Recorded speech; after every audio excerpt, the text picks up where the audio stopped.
Hello বন্ধুরা, সবাইকে জানাই গুড মর্নিং। বন্ধুরা কেমন আছেন? আশা করব আপনারা প্রত্যেককে ভালো আছে। আমি এবং আমার পরিবারের সবাই ভালো আছি এবং সুস্থ আছি। তা বন্ধুরা, সকাল হয়ে গেছে, সকাল থেকে কাজকর্ম শুরু। আর আজকের পুরো মহারাষ্ট্রের মতলব বোম্বাইয়ের পুরো সব স্কুল ছুটি দিয়ে দিয়েছে। তার কারণ কালকে প্রচুর বৃষ্টি হয়েছিল, তা আজকের একটু কম আছে। মেয়ের তো পরীক্ষা চলছিল, তাও ছুটি। তা যা হোক, মেয়ে এখন ঘুমাচ্ছে। আর ছুটি থাকলেও কি বলুন তো, রেগুলার যে কাজগুলো সেগুলো তো করতেই হয়। আর তা ওই জন্য সকাল 7টার সময় উঠেছি। আজকে জল এসেছিলো, যেহেতু খাবার জল। আর আপনাদের দাদা তো কাজে বেরাবেই, তা যাই হোক বেরিয়ে গেল। তা বন্ধুরা, সারাদিন আপনারা আমার সঙ্গে থাকবেন। আমি কী করছি না করছি পুরোটাই আমি আপনাদের সঙ্গে শেয়ার করব। আশা করবো আপনাদের ভালো লাগবে। আর আমার চ্যানেলের পক্ষ থেকে আপনাদের সবাইকে জানাই অনেক অনেক ভালোবাসা, অনেক অনেক স্বাগত। তো বন্ধুরা, যারা নতুন দেখছেন তাদের অনুরোধ করবো আমার পেজটাকে ফলো করবেন, মনির স্বপ্ন পেজের নাম। আর ইউটিউব চ্যানেলটাকেও যারা নতুন দেখছে তাদেরকে বলবো সাবস্ক্রাইব করে আমার পাশে থাকতে। আমার ইউটিউব চ্যানেলের নামও মনির স্বপ্ন। তার বন্ধুরা প্লিজ একটু ভালোবাসা দেবেন।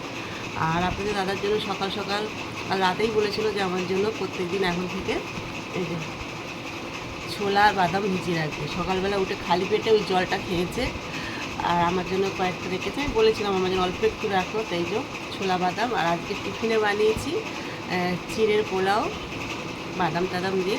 আর আপনার দাদা তো চা খায় না, তো এইমাত্র বেরিয়ে গেল। আমি এবারে এটা কয়েকটা খাবো, বেশি খাবো না, তারপরে চাটা খাবো।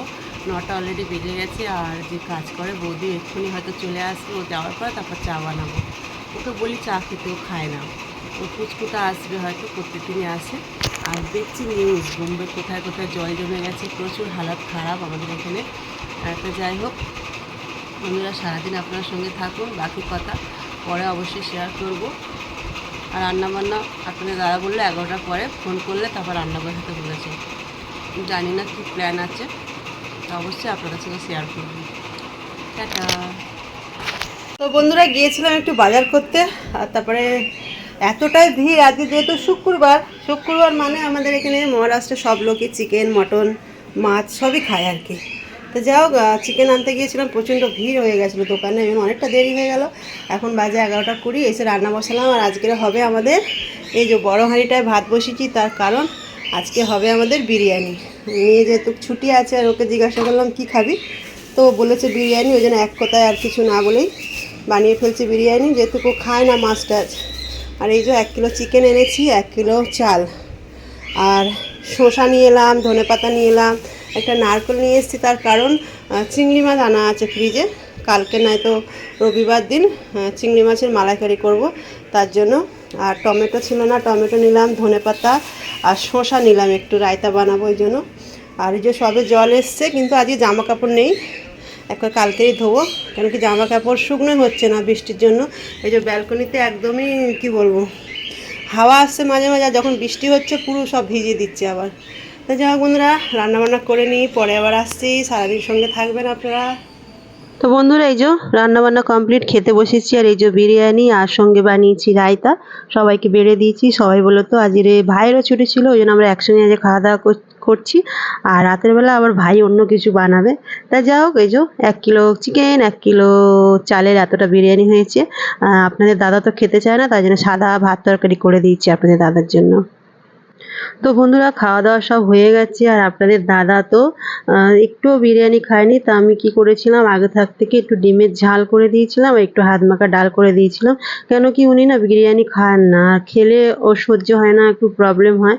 তাই জন্য আর কি জোর করিনি। অন্য দিনে তাও জোর করে দুপুরে একটু বলি যে খাও, আজকের আর জোর করিনি। আমি বললাম না, এমনিতে শরীরটা ভালো না, কোনো রেস জিনিস খাচ্ছে না, একদম সাদা সব কিছু। ওনার জন্য রান্না করে দিই। বেশিরভাগ মশলা আমার ঘরে যেহেতু সিল আছে না, আমি মশলা বেশিরভাগ মশলা পিষে ওনার জন্য আলাদা করেই বেশিরভাগ রান্নাটা করি। তা যাই হোক, উনি ফোনে জিজ্ঞাসা করেছিলাম যে বিরিয়ানি করছি, তা কিছু বলেনি। তা আমার যেন মনে হলো যে না, উনি হয়তো খাবে না। কেন, যে যেটা পছন্দ করে না তাকে সেটা জোর করা উচিত না, তাই না? তা যাই হোক, খাওয়া দাওয়া সব হয়ে গেছে। আর এখন যেহেতু আজকে ছুটি, তা ভাবছি একটু ঘুমাবো। কেন কি প্রত্যেক দিনই তো রিলস ভিডিও এইসব নিয়ে ব্যস্ত থাকি। তা ভাবছি আজ আর কিছু বানাবো না, আজকে একটু রেস্ট নেবো। তারপরে আজকে বিকালে একটু বেরোনোর আছে, কয়েকটা জিনিসপত্র কেনার আছে, যেহেতু আজকে ভালোই দেখছি রোদ উঠেছে।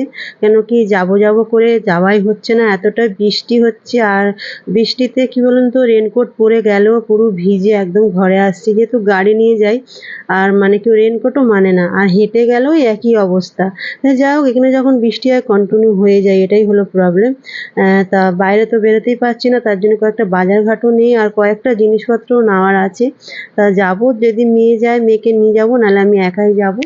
আর আপনাদের দাদার তো টাইম নেই, তা বলে কোনো লাভ নেই, সে তো আপনারা সবাই জানেন, প্রত্যেক ভিডিওতেই আমি বলি। কেন টাইম নেই বলবো না, এতটাই কাজে ব্যস্ত, আর কাজ না করলে তো পয়সাটা কোথা থেকে আসবে। তা যাই হোক, ওই জন্য আমি প্রথম থেকে নিজে সব কিছু করে করে আমার একটা এমন অভ্যেস হয়ে গেছে, আমার আর এখন আর কিছু মনে হয় না। তবে কি বলুন তো, যখন একটু শরীর টরীর খারাপ হয় তখন খুব অসুবিধা হয়, তখন আপনাদের দাদা আবার পেরে ওঠে না, যেহেতু আমি পুরো বছরটা আমি সংসারটাকে হ্যান্ডেল করি, কি লাগবে না লাগবে পুরোটাই আমি জানি, তো ওই জন্য তখন একটু প্রবলেম হয়। তা যাই হোক, সেরকম তো এখন ভালোই আছি ঈশ্বরের দয়া। তা শরীর খারাপ হলে তখন খুব চিন্তার মধ্যে পড়ে যাই যে কি হবে, কে রান্না করবে, কে কি করবে। তা যাই হোক বন্ধুরা, এই হলো বিষয়। তো এবার একটু শুয়ে পড়বো, আর মেয়ে অলরেডি শুয়েই পড়েছে, কেন কি ওরও তো কোনোদিন রেস্ট হয় না, প্রত্যেক দিন ওর তো পড়াশোনার এতটাই চাপ, আর যেহেতু এখন 9-এ পড়ে, আপনারাও বুঝতে পারছেন 9-এ পড়ে মানে কতটাই চাপ।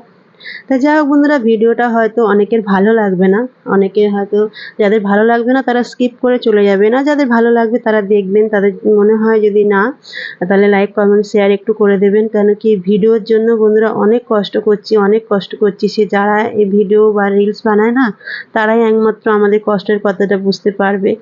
হ্যাঁ, তা যাই হোক, যদি এই কষ্টের ফল একদিন পাই, ঈশ্বর নিশ্চয়ই একদিন না একদিন মুখ তুলে তাকাবে। তবে কি অনেকটা লক্ষ্যের দিকে পৌঁছে গেছি, আর কিছুটা বাকি আছে লক্ষ্যের দিকে পৌঁছানোর। দেখা দেখা যাক কি হয়, সেই চেষ্টাই করছি। যদি কিছু করতে পারি জীবনে তাহলে তো খুবই ভালো।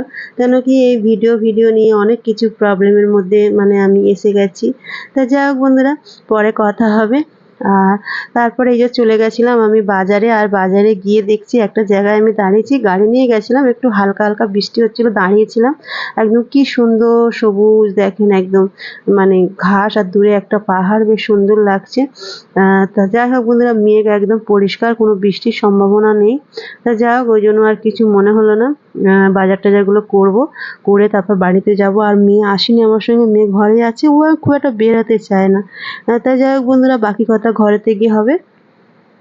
তা যাই হোক বন্ধুরা, এই যে ঘরে ফিরলাম, আর হালকা বৃষ্টি এসেছিল, ওই যে মাথা টাথাগুলো ফের ভিজে গেছে, তাই এসে তাড়াতাড়ি করে সব চেঞ্জ করলাম। আর রেনকোট পরলে কি বলুন তো, এদিকে তো বৃষ্টিও মানে না, আর ভিতর থেকে এতটাই গরম হয় যে কি বলবো, যেন মনে হয় রেনকোট পরলেও বিপদ আর না পরলেও বিপদ।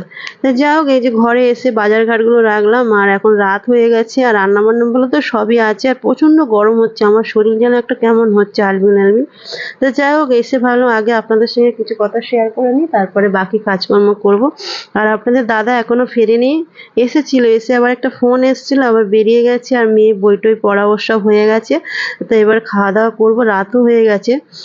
তা ওই জন্য রান্না বান্নাগুলো তো রাত দুপুরের বিরিয়ানি অনেকটাই ছিল, আছে, মেয়ে খাবে। আর ভাই আজ রাতে বানিয়েছিল চিলি চিকেন গ্রেভি বানিয়েছিল একটা, আর একটা শুকনোও বানিয়েছিল, তো ও দিয়ে গেছে। আর বোনকে বলেছিলাম একটু ভাত দিস তো দাদার জন্য, তো ও ভাতও দিয়ে গেছে। আর আমি একটু বিরিয়ানি খাবো, আর তার মধ্যে আমার ভাসুরের ছেলে খোকা, ওকেও ডেকে নিয়েছি, কারণ কি ওর যেহেতু দুপুরবেলা কাজে ছিল, ওকে ডাকতে পারিনি, ওই জন্য ওকে ফোন করে বললাম তুই রাতে চলে আসিস, এখানে খাবি। তা ও আসবে, আসলে তারপরে খাওয়া দাওয়া করবো। বন্ধুরা সবাই ভালো থাকবেন, সবাইকে জানাই গুড নাইট।